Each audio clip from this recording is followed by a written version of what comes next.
Yo, what is going on, guys? I have another review video today. It is going to be on my Starlight-12 small Phantom edition. I'm really sorry that it did take me so long to get to this video. Just a whole lot of family stuff, school starting up, all that shit. I'm sure all of you guys are dealing with it too, but I just wanted to kind of briefly explain myself. There's also like no games to play, so it's kind of hard to even want to pick up a mouse right now. I'm also going to do a small comparison with the G303 and the Superlight much later. I'm always going to come first from a claw gripper's perspective and then go into fingertip and palm. So right off the bat, in terms of like claw grip shape, what I tend to do is I put my fingertips on the mouse and then I pull it in and then I can curve my fingers, and then that is pretty much how I grip the mouse. Much more difficult to get used to than I had thought. So if this is how you normally grip the mouse, I started playing with it like this in my hand and it started to feel this part of my hand much better, and it felt kind of okay for a little bit, but obviously like that's just going to be really off-putting for it to be like tilted a little bit. So I had to experiment with my grip a whole lot. You can see that I'm much more aggressively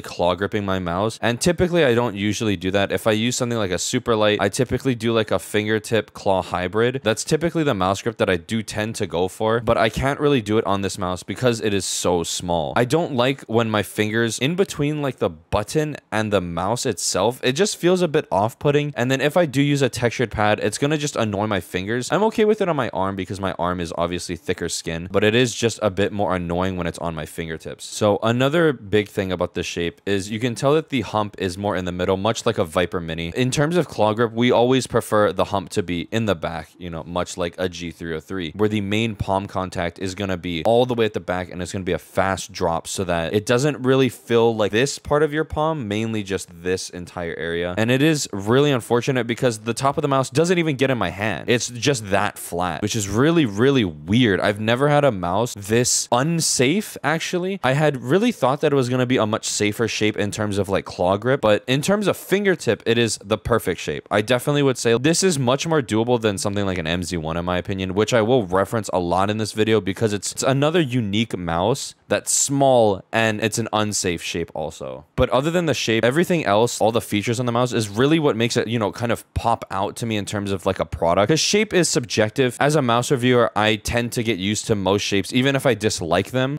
just because I'm constantly like switching between shapes, whether it be ergo, small, medium, symmetrical, you know, all of that stuff. So for me, it's easier to get used to a shape now. So in terms of like the features that are on the mouse, I want to talk first about the side buttons. The side buttons are actually probably the best placed side buttons. In terms of the side buttons, they are placed absolutely perfectly in my opinion, especially for where my thumb goes. It goes literally right below where the side buttons are. And I did think that that was kind of weird because I usually see side buttons more towards the middle. The separation between mouse button 5 and 4 are typically in the middle, but because it's such a small shape, maybe they anticipated people would be claw gripping this mouse, because when I pull it in, my finger goes right below the side buttons, which is perfect. And they feel really crispy. I don't really know what side buttons they're using. They might be using Omron's or Kale's. They feel really, really good. There's a little bit of pre-travel and a lot of post-travel, but nothing that you can't spam click them on. And they're really, really tactile. They make a really nice sound too. It's very high pitch.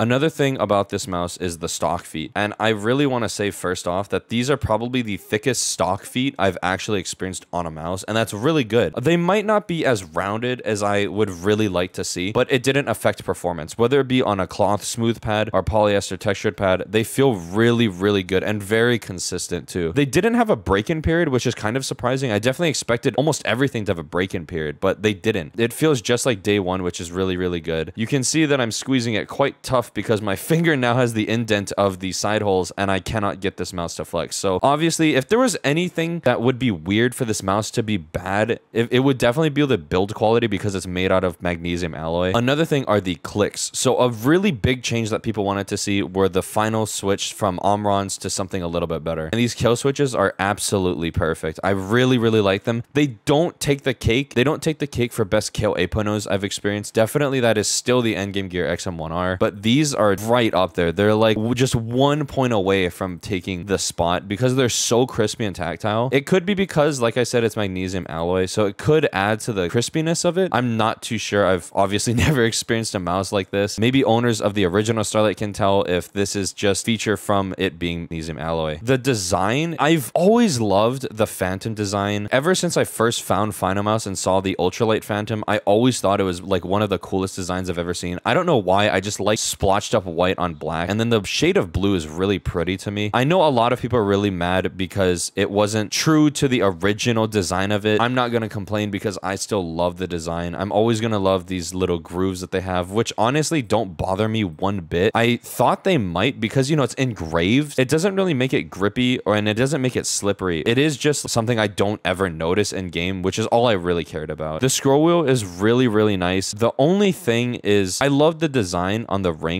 but I definitely do not like how loose it feels. It doesn't feel as tactile. In terms of like a super light scroll wheel, it's definitely much better than my Starlight, mainly because I can feel the steps a lot better and I can't flick it down as fast. I tend to like more tactile, harder to scroll down scroll wheels. It is all just preference, but I really like the design. There's no real grooves on it actually, which is also something I thought that was kind of weird because there's obviously a design on it. I thought it wouldn't feel like a smooth scroll wheel. It feels something a lot like a G303 in terms of the texture of the scroll wheel, not these steps. In terms of sensor, it's pretty pointless to talk about, but I do want to say first off that the sensor is absolutely perfect. Know that they are using something called the final sensor and it works perfectly fine. I've had no spinouts. Liftoff distance is really, really good. It's definitely not too low like they were saying with the original Starlights, but this definitely feels something in between like a 1mm liftoff distance and something a bit lower, but it feels really, really good. So you don't have to worry about sensor performance. Battery life is something that is actually like phenomenal on this mouse. I don't know if it came fully charged because there's only 3 lights. It's green, orange, and red, and mine came green, and it is still green after like 3.5 weeks of use. And that is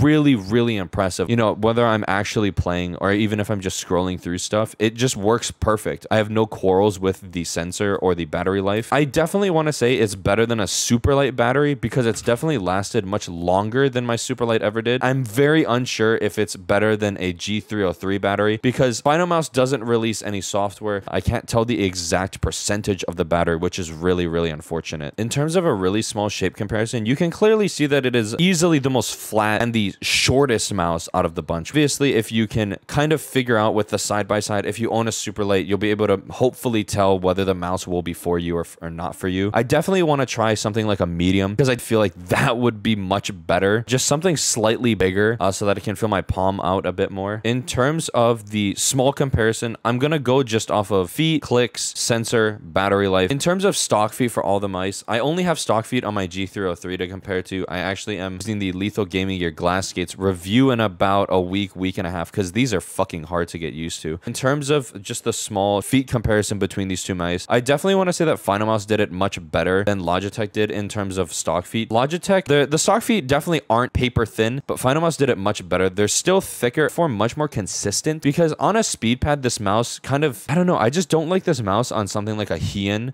for some reason. I specifically only like using my G303 on cloth pads for me. Clicks, Superlight is obviously going to be at the bottom. They use Omrons, but you can make Omrons feel good, and they just don't feel quite as crispy as I would like them to feel, unlike the G303, which also uses Omrons, and these feel like KO 8.0s to me. You could tell me that there's KO 8.0s in here, and I would believe you. They feel really, really good. I was very impressed with the clicks on the G303, but I still love the Starlight clicks. Like I said, they're probably my second favorite clicks out of any mouse I've ever used. It's just really impressive. The tensioning, the click feeling, and then like just the sound, just all like bundled together just feels so good. In terms of side buttons, I definitely would put the Superlight at the bottom again. They definitely felt much more mushy, and I have this small QC issue if I click all the way back here, but it's not that big of a deal because I never do. I would probably put the Starlight after the Superlight. Although the placement is really good on the Starlight, the buttons are obviously going to be subjective, and I know people like protruded side buttons. I personally do, and that's why I would rank the G303 with the best side buttons out of the bunch. Just this mouse button right here just feels so good. I don't know how they managed to put it on a curve and make it feel so nice. And then they're also in like a perfect position for your thumb. It's going to be like right underneath both side buttons, which is really, really good. I'm going to compare this to both mice in terms of price. I never once thought that the G303 should have been anywhere near $130, maybe $110, maybe $115, but I think this mouse is definitely worth $110. I do not feel like it's worth $130 just because you slap Shroud's name on a mouse. And then next would be the Superlight. This is the safest mouse on the market. Really good performance, and comparing it for $40 extra, you could get a Starlight over a Superlight. If I had the medium, I really confidently want to say that if I had the medium, that $40 jump is 100% worth it to me. Because it's the small that I have, I would still recommend a Superlight over the Starlight, mainly because of how unsafe the shape is. If your fingertip, then none of that even position mattered, and the Starlight is the best mouse. If you palm, you kind of have to go with a super light. But yeah, that's pretty much all for the review today. I definitely wanted to get this out much earlier, but like I said before, a lot of stuff happened. I'm also going to be using OBS replay buffer, so hopefully my clips in later videos will look much better, because I know they just look super choppy whenever I edit them in. But yeah, I hope you all have a wonderful week, and I'll see you in the next upload. Peace.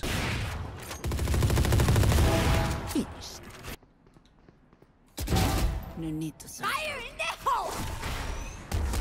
She did not just. Sir, guy, this guy made. Emotionally and physically.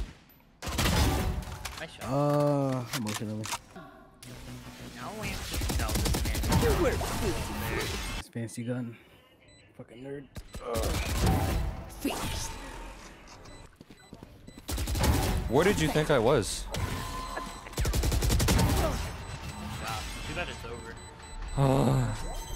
Nice. Capcan's using the camera, so I can't do anything. Damn piano. Nice, nice. Round ping. Take your time. He's crushing. Sledge died there, so just. Okay, you killed our teammate. Yeah, by accident, I killed him through the teammate. Dude wants to walk in front of my bullets. Walk in front. I don't care.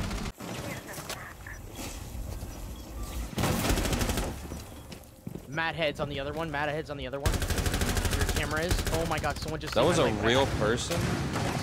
Fuck out of me in the hole. I killed him. I killed him. Do you need help? Do you need help? I thought that was you. He died. That's what I thought. That's what I thought.